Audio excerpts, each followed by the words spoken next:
à toutes et à tous, et on se retrouve aujourd'hui pour parler ensemble de la paracha de Vayera.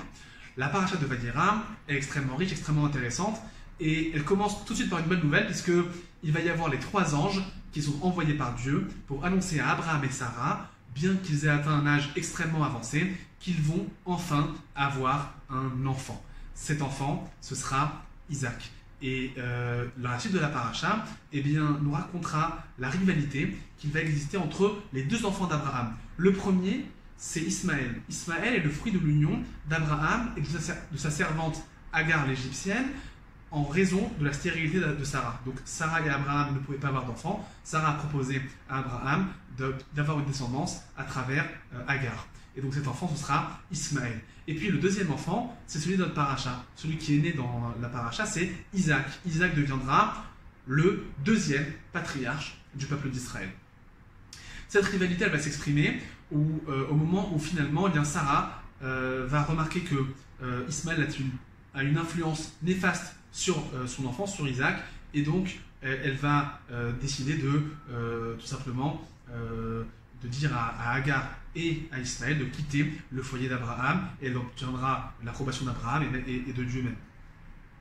Alors quel a été l'élément détonateur de Sarah ? Eh bien, elle a vu que Ismaël était en train de rire. En hébreu, metzachek. Il est en train de rire.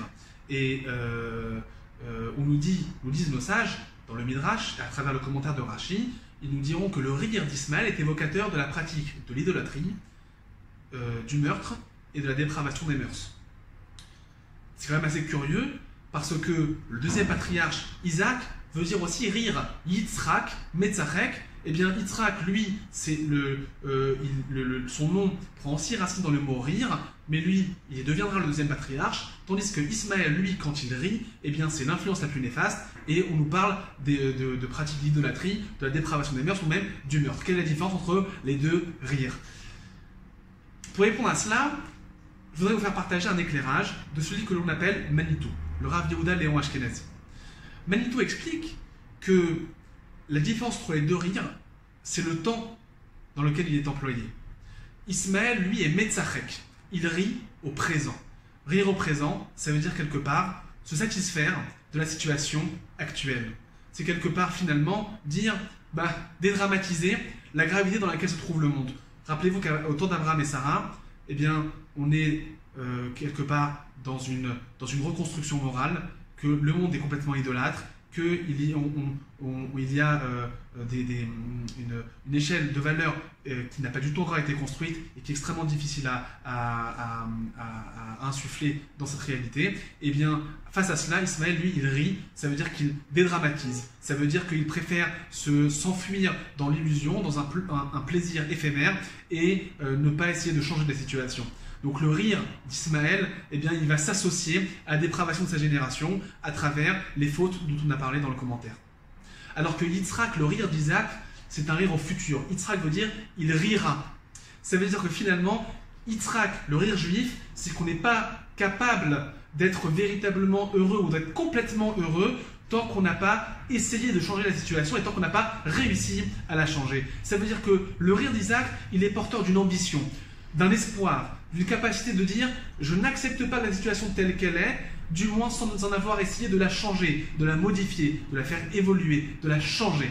Et c'est pour cela que nous disent nos sages dans le Talmud, il est interdit dans le judaïsme de remplir sa bouche de rire tant que les temps messianiques ne sont pas arrivés. Non pas que le judaïsme soit une religion morose, mais et qu'on n'a pas le droit, et que ce soit, on n'a pas le droit à avoir un peu de gaieté, mais l'idée est de dire, on peut être heureux, on doit être heureux, mais attention, l'épanouissement total n'arrivera que plus tard, n'arrivera quand le monde entier arrivera à son aboutissement. C'est lorsque finalement on arrivera à investir nos forces et à faire en sorte que la situation globale ait atteint son épanouissement. Et c'est finalement peut-être ça, le petit symbole qui va exister le jour d'un mariage où le marié va casser un verre alors qu'on est au moment l'un des moments les plus heureux de sa vie. Et malgré tout, il va casser quelque chose. C'est pour montrer que même si on est arrivé au niveau individuel à une joie extrêmement forte et à un moment, une émotion très intense, eh bien on ne peut être véritablement heureux que lorsque le monde entier partagera ce bonheur. Alors c'est finalement cela la différence entre Isaac et Ismaël. Eh bien Ismaël, c'est le rire éphémère, c'est le rire qui se complaît de la situation sans essayer de la changer, tandis que Isaac, c'est il rira. C'est vrai qu'aujourd'hui, il construit, aujourd'hui, il bâtit, aujourd'hui, il essaye de changer les choses en y investissant ses forces et en y investissant ses valeurs, mais le rire d'Isaac complet, il est réservé pour la fin des temps. Az, Gimaleh, Sechokpinu, alors nous pourrons être heureux ensemble dans une réalité aboutie. Shabbat Shalom.